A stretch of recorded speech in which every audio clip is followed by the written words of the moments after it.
fellow Toastmasters, I'm going to tell you a story about how a high school essay changed my life. I was a sophomore in high school. My English teacher, Mr. Audrey, gave us an assignment. Write an essay about your hero, someone who you respect and who you admire, and explain why. I was a bored teenager. I didn't have any heroes. There were my parents who would order me around and tell me what to do, and my teachers who would order me around and tell me what to do.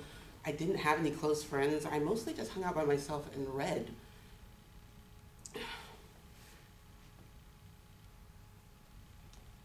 At 15, I wasn't a rude person, but I knew how to say thank you and please and to chew with my mouth closed, but I was very me-centric.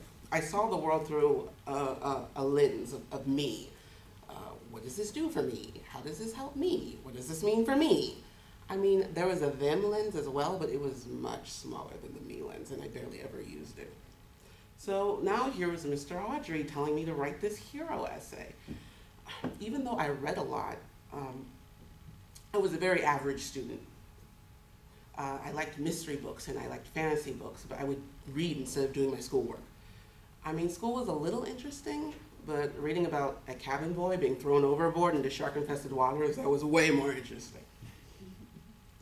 But there came a time where I couldn't put off writing this essay anymore, so I looked around and I just picked someone randomly. I picked my mom. Both of my parents had full-time careers. My father was a police officer, and my mom was a fifth grade teacher. Even though my mom worked full-time, and a lot of her free time she spent correcting papers, but she always made dinner every night, and she made breakfast on the weekends. And she still always somehow found time for me and my brother and sister. She would get us into music and dance lessons. She would come to every performance and concert. She would take us to the zoo, to movies, to amusement parks. And when she asked how we were doing, she would listen. And she really wanted to know. My family wasn't wealthy, but my mom believed in giving her kids experiences that kept them mentally and physically active. She wanted to give us experiences that her parents couldn't because they were too poor. So she found sales and she found deals and she saved up money and she used credit cards to give us these experiences that she couldn't have. So I'm writing this hero essay and I'm remembering all of these experiences I've had because of her.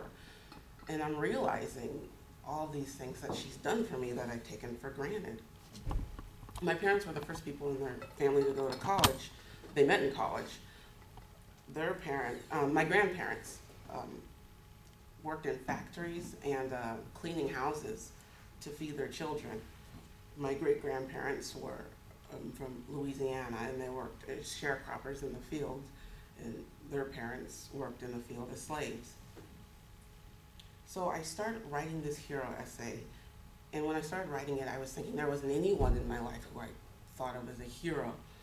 And by the time I'm done, I realized that there's a generation of people from my parents on down who sacrificed and who saved and who fought for their families.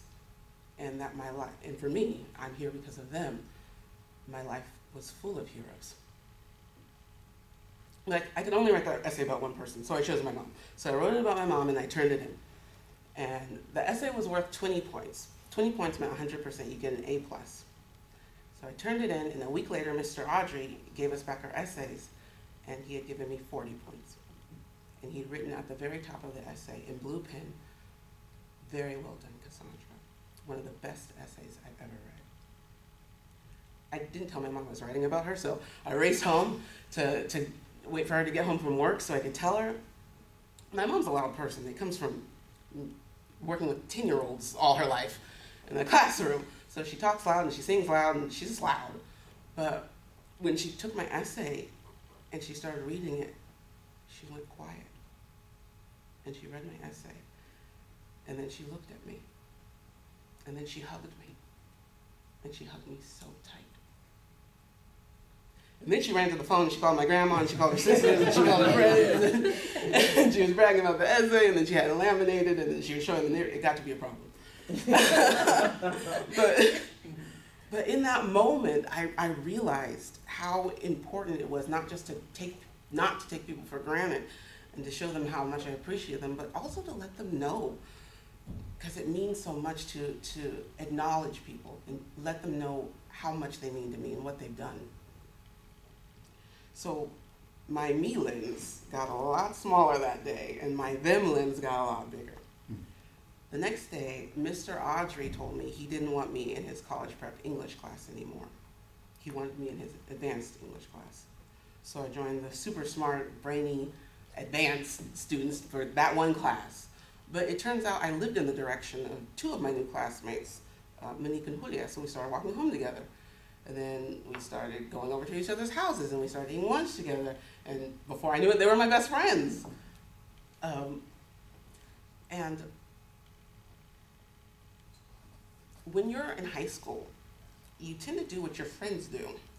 So now that my friends were these high-achieving, super motivated people who had career plans and life plans, I mean, eventually I became that person too. I wanted to do what they did.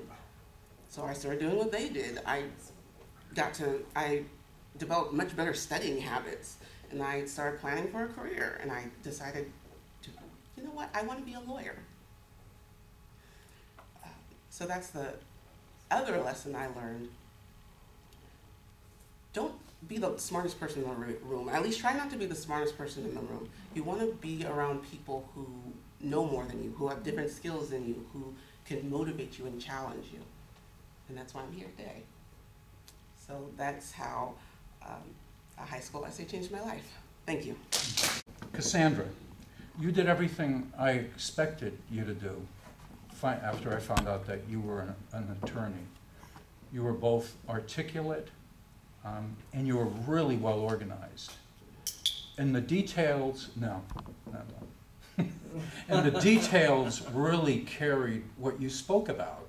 And I don't think I've ever seen anybody do it quite the way you did it, by telling us all the activities that your mother did, by going through the heritage of your family. You told us a lot by giving us simple details. So it was like a descriptive portrait you were giving kind of vicariously of yourself, but directly of your mother, just through the details. It was really beautiful. I have a really clear picture of your mother's life. Okay, so yes, she is your hero. And how nervous were you? Yeah, you don't have to be nervous again like that, you know? I mean, I'm always nervous when I get up, but you don't have to be that nervous. I sort of almost took your breath away once or twice. So just put that aside. And the other thing is, I know that Janet's your mentor. Is that correct? No, I'm not sure. Oh, no. You haven't got one? Oh. It's supposed to. I think it's either me or Chris, right? I thought it was good. Okay, I'll work on it. And now, the last 2 weeks have been mainly about blocking. You didn't move once. Yeah. And you know what? You didn't need to. Because it was about us learning who you were, and it was all right that you stood here. Your delivery was great. I don't think you needed any more vocal variety than you did. You used your arms well. When you said that something was tense or you had to fight for something, you held your fists, you know, like this. You put your arms out like that when they needed to be done. And you have really great facial gestures. The looks that you gave really supported everything that you said. So that can carry it. I mean, I've seen TED Talks where people really didn't move because it was all about what they had to say. And your delivery, I thought, was perfect. And I also thought the way that you did your speech. I can't think of one more thing I wanted to know. You did something that was really a challenge that I don't know if I could do. And that was, you told us exactly what you were going to do. And it was one thing. You were going to tell us about an essay that changed your life. And you stayed really focused on that. And I thought it was brilliant. Because somehow you brought in the whole heritage in America of your family, okay? You brought in friends, you brought in, we have a really clear picture of that period of time. And so I just want to conclude with one other thing, and I'll send you a written evaluation. But I really liked what you had to say at the very end, and it showed your modesty of who you are. Yeah, it's really important not to be the best or the smartest in the room. It's really important to learn from your peers and to be with people who will challenge you to do better. Okay? You've set the bar high for yourself to begin with. Congratulations. I'm glad you're here.